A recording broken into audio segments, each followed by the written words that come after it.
आज दिनांक 8 जून 2026 आज अखिल भारतीय बैलगाडी संघटना खटाव तालुका सर्व पदाधिकारी बैलगाडी मालक सुट्टी मेकर सर्व या ठिकाणी व्यावसायिक असतील आयोजक असतील सर्वांच्या ठिकाणी खटाव तालुक्याची मिटिंग संपन्न झाली।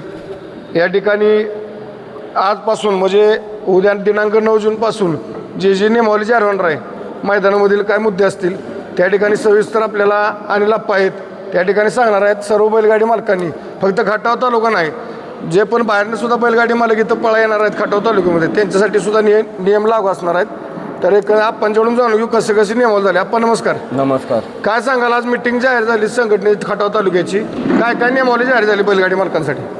आज अखिल भारतीय बैलगाडी संघटना खटाव तालुका यांची बैठक संपन्न झाली आणि या बैठकीत सर्वप्रथम जी पहिली कमिटी होती तर त्यात काही फेरबदल करण्यात आले।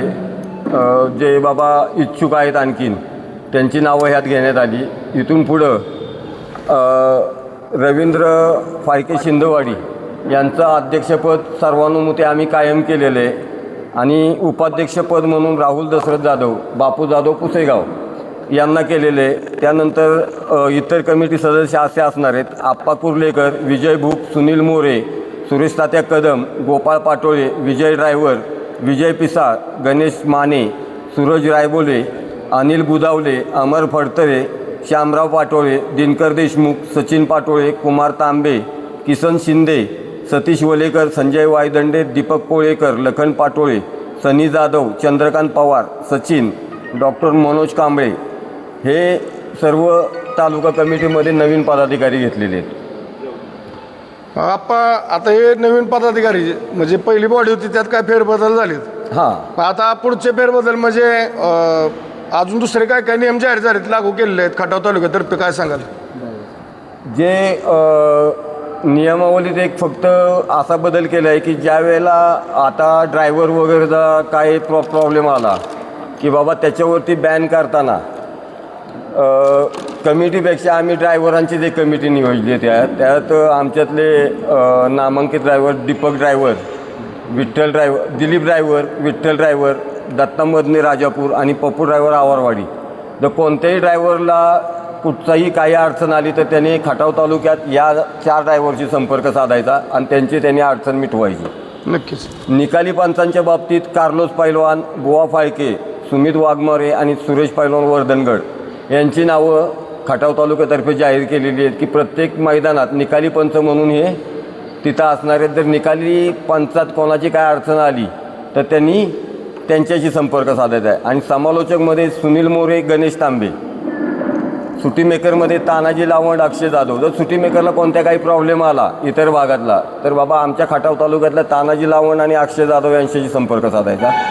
आणि झेंडा पंचांना काय आला अडचण आमच्या भागात तर आमच्या भागातले बुवा पेडगावचे सोमनाथ जगदाळे पेडगाव आणि आसिफ मुलानी वडगाव यांच्याबरोबर संपर्क साधायचा आहे। व्यवसायाबद्दल जे व्यावसायिक येतात मैदानामध्ये तर त्यांचं नियोजन करण्यासाठी म्हणजे व्यावसायिकांनी आपले व्यवसाय कुठे लावायचे ह्यासाठी विनोद जिवारी, विनोद खिल्लारी, विशाल शहा, रमेश बोडके, आदिनाथ यवतकर आणि गणेश लोहार यांच्याकडं हे काय ते नियोजन करतील।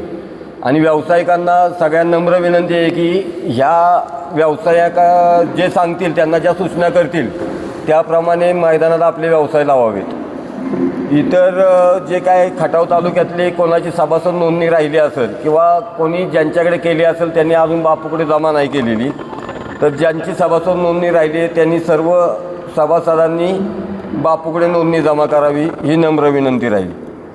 तसेच यात्रेच्या मैदानात नंतर किंवा अगोदर होणारी जे भरीव मैदानं असतील आयोजकांनी फक्त हे पाळावं लागेल खटाव तालुक्यात की यात्रेच्या मैदानाच्या अगोदर आणि नंतर 4 ते 5 दिवस तुम्ही कोणतंही मैदान टाकायचं नाही। जर ते मैदान टाकलं गेलं तर त्याला संघटना परमिशन देणार नाही आणि संघटना त्या मैदानावरती बॅन करेल। पावती टाकत असताना जी वरिष्ठांनी जी नियमावली जाहीर केलेली आहे की बाबा पावतीवरती मालकांची नावं आणि 2 बैलांची म्हणजे पैरकऱ्याचं आणि त्या बैलाचं नाव असणं हे गरजेचं राहील। नाहीतर ती पावती लॉट्स काढत असताना तिथं लॉट्स काढणाऱ्यांनी ती पावती बाजूला टाकणे आणि त्या बैल मालकाचे पैसे आयोजकांनी जमा करून घेणे पैसेही त्या मालकाला परत करू नये. प्रवेश फी ही रकमेच्या 1% असली पाहिजे. हां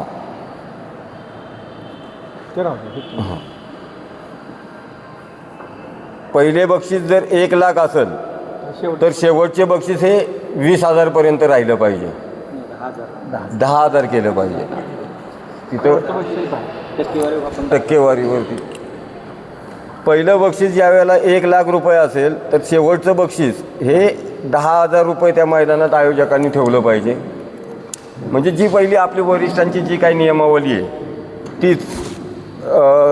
व्यावसायिकांना एक विनंती राहील की त्यांनी निकाल रेषेच्या मागेच शक्यतो व्यावसायिकांनी त्यांची स्टॉल लावावीत. निकाल रेषेच्या पुढे एकाने स्टॉल लावू नये. व्यावसायिकांनी भोंगे लावणे एक बंद करावे. कारण खालती ज्या वेळेला सुट्टी मेकर असतात किंवा काय असतात खाली त्यावेळेला आवाज येत नाही. अनाऊन्स वरून समालोचक काय जे सांगतात ते मध्येच भोंग्याचे आवाज येत असतात. त्याच्यामुळे ते एक भोंगे बंद करावेत.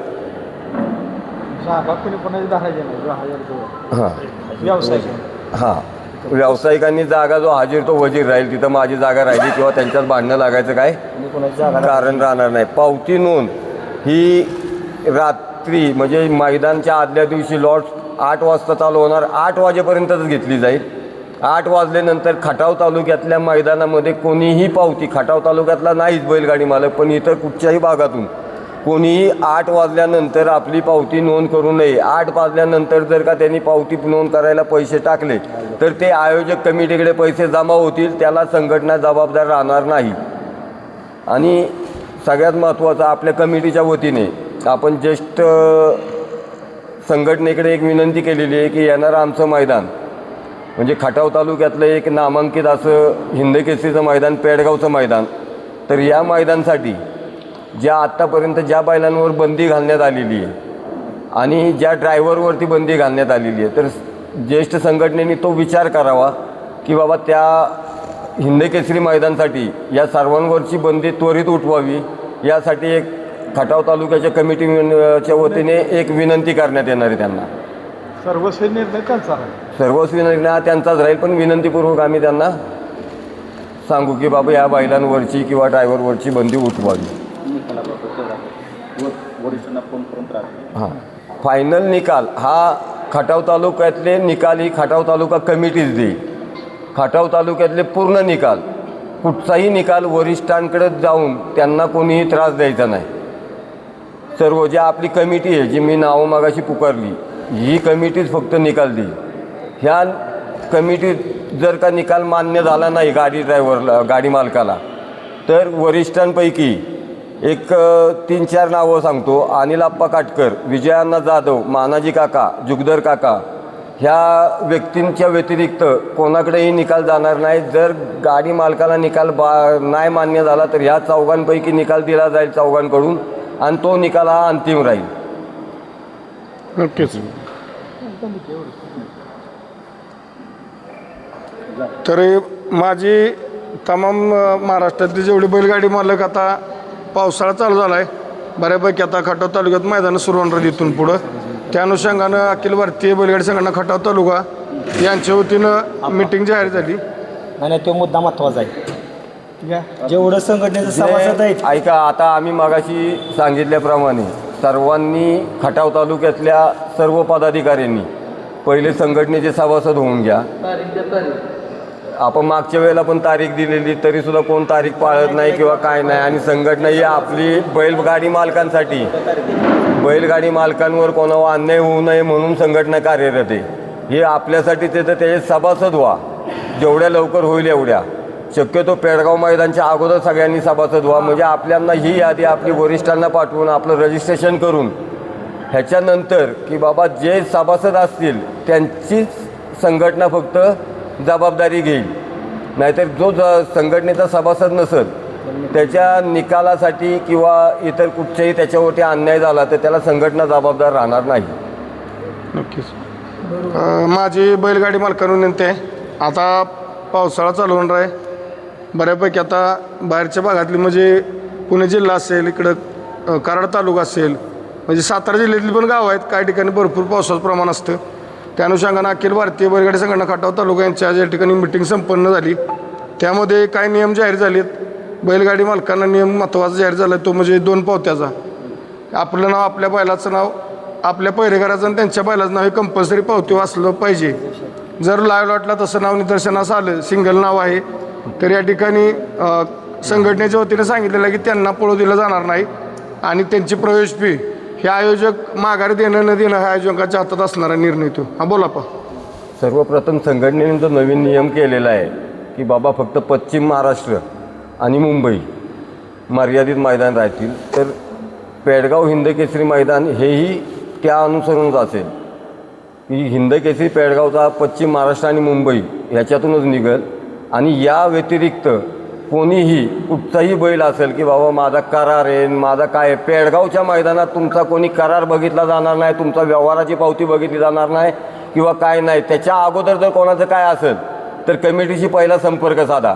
पेडगावच्या मैदानात त्या बैलाचा स्टॅम्प किंवा कराराची पत्रकन बित्रक कोणीही घेऊन यायची नाही. त्याचा निकाल बाद हा बादच असणार आहे त्या बैलाचा, कारण तिथं कमिटीला तेवढा वेळ नसणार आहे, मैदान मोठं असल्यामुळं. त्याच्यामुळं तिथं कोणी आमचं बाबा व्यवहार आहे काय आहे ती पडताळणीकरण वगैरे ते काय चालणार नाही. त्याच्या अगोदरच पेडगावच्या अगोदर नोंद करायच्या अगोदरच कमिटीशी संपर्क साधा आणि आपल्या बैलाबद्दल निर्णय घ्या.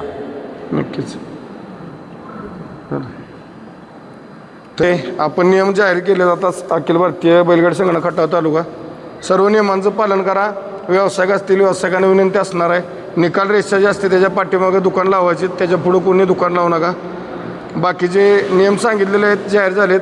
आणि जे खटाव तालुक्यातील बैलगाडी मालक राहिलेत नव्याने त्यांनी लवकरात लवकर सभासद नोंदणी करून घ्या आणि सर्वांनी नियमाचं पालन करून या ठिकाणी संघटनेला सहाय्य करा ही विनंती करतो.